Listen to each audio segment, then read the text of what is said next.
Hello everyone. Now let's just study aphorism 105 and 106.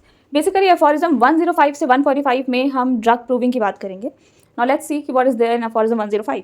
Aphorism 105 says the proving on healthy human beings. ठीक है, अब एक healthy human beings के ऊपर ही हम proving करते हैं, disease individual के अंदर नहीं.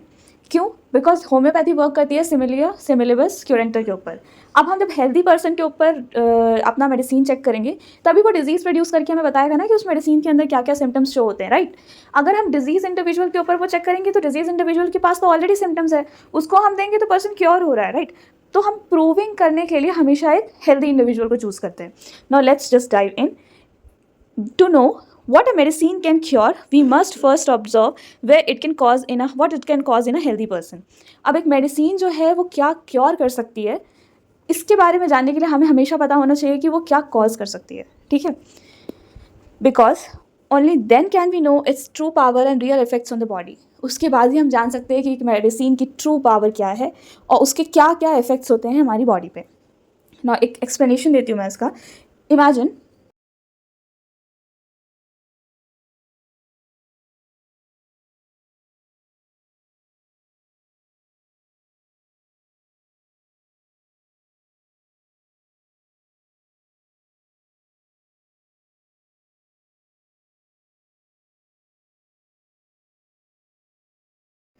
Dr. Henneman sitting at his table holding a vial of cinchona bark, the same medicine that started homeopathy. He thinks, if I give this to a sick man, I can't know what it truly does. Okay, because the disease will mix its own symptoms with the medicine's effect. So he gives the medicine to a completely healthy person, someone whose body has no disorder. अब अगर वो medicine एक ऐसे individual को देते जो कि already disease है तो उनको उसका क्योरिंग इफ़ेक्ट्स कभी पता नहीं चलता. तो उन्होंने क्या चूज़ किया कि वो एक ऐसे इंडिविजुअल को देंगे जो हेल्दी हो, जिसकी वो कोई प्रॉब्लम नहीं हो, जो पूरा हेल्दी हो, उसको देंगे तो उनको मेडिसिन के जो डिजीज़ जो सिम्टम्स वो कॉज करती है उन सब चीज़ों के बारे में पता चल जाएगा आसानी से. So he gives the medicine to a completely healthy person, someone whose body has no disorder. Now every new symptom that appears, headache, nausea, restlessness, dreams, etc., must have come purely from the medicine itself, not from the disease. This process is called as a proving or a drug proving. Through proving, we learn what the medicine can create in a healthy person and therefore what it can remove in a sick person. अब proving से हम क्या जान सकते हैं कि एक healthy person में एक मेडिसिन क्या क्या क्रिएट कर सकती है and what it removes in a sick person. अब एक मेडिसिन हम एक सिक पर्सन को ही देते हैं ना. अब मेडिसिन का हम यूज़ कहाँ करते हैं? एक सिक पर्सन को देने के लिए ताकि वो क्योर हो जाए. बट मेडिसिन के बारे में जानने के लिए हम क्या करते हैं? हमेशा एक हेल्दी इंडिविजुअल को यूज़ करते हैं जो कि मेडिसिन के मतलब totally all the curing symptoms को हमें बता सके. Okay. Aphorism 6, what happens during a proving. अब अफोरिज्म 6 में कहा गया है कि जब हम प्रूविंग कर रहे हैं तो क्या होगा, ठीक है. अफोरिज्म 105 में कहा गया है कि हम एक हेल्दी इंडिविजुअल के ऊपर प्रूव करते हैं. अफोरिज्म 106 में है कि हम हेल्दी इंडिविजुअल के ऊपर जब प्रूव कर रहे हैं तो क्या होता है उस प्रूविंग के टाइम पे. Okay. Now, when a medicine is given to a healthy person, it excites the artificial diseases, a small temporary disturbance of a health. जैसे ही आप एक मेडिसिन एक हेल्दी इंडिविजुअल को देते हो तो क्या होता है कि बॉडी में आर्टिफिशियल डिजीज़ जो है वो क्रिएट होने लगता है, ठीक है.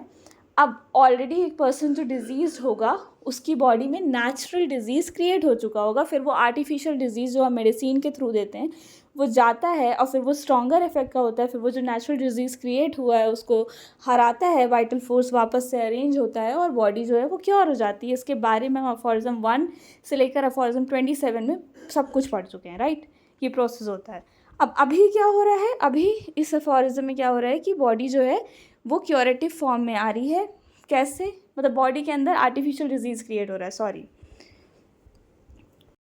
आर्टिफिशियल डिजीज़ क्रिएट होने के बाद these symptoms together show the curative power of that medicine. अब ये सिम्टम्स जो हैं वो क्यूरेटिव पावर ऑफ मेडिसिन को बताने लगते हैं, ठीक है. जब उस आर्टिफिशियल डिजीज़ से जो सिम्टम्स प्रोड्यूस हो रहे हैं वो उस मेडिसिन की क्यूरेटिव पावर को बता रहे हैं.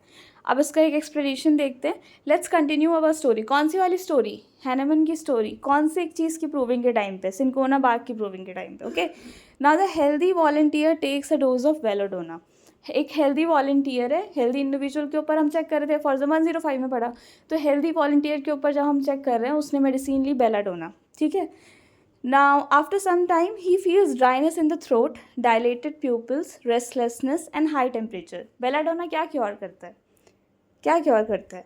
You should know that. ठीक है. अब जो डिजीज़ ये जो सिम्टम्स ये प्रोड्यूस कर रहा है, वही सिम्टम्स ये क्योर भी करता है. ठीक है. Similia similibus curentur, like cure likes. Okay ना, ये वो सारी चीज़ें क्योर कर रहा है. हमारे थ्रोट को जो ड्राई थ्रोट होता है वो उसको ड्राई क्रिएट कर रहा है, और हमारे प्यूपल्स को डायलेट कर रहा है, रेस्टलेसनेस क्रिएट कर रहा है, बॉडी में हाई टेम्परेचर क्रिएट कर रहा है. This is not a permanent disease, it's a short artificial disease created by the medicine. It disappear soon after stopping the drug. अब इस मेडिसिन ये नहीं होता कि ये बहुत टेम्पररी परमानेंट जो है वो डिजीज़ कॉज कर दिया उस इंडिविजुअल में and he is suffering through whole his life. No, वो एक बहुत temporary short period of time के लिए होता है, जब तक कि वो मेडिसिन का इनटेक हो रहा है. Okay. But now we know something magical. Belladonna can produce fever, throbbing headache, red face, delirium. So it can cure any natural disease with those same symptoms. I hope this is clear to you now. So aphorism 106 tells medicine produces temporary artificial disease. This artificial disease is equals to image of medicine's curative power. I hope both the aphorisms is very clear to you now. Thank you. Keep studying.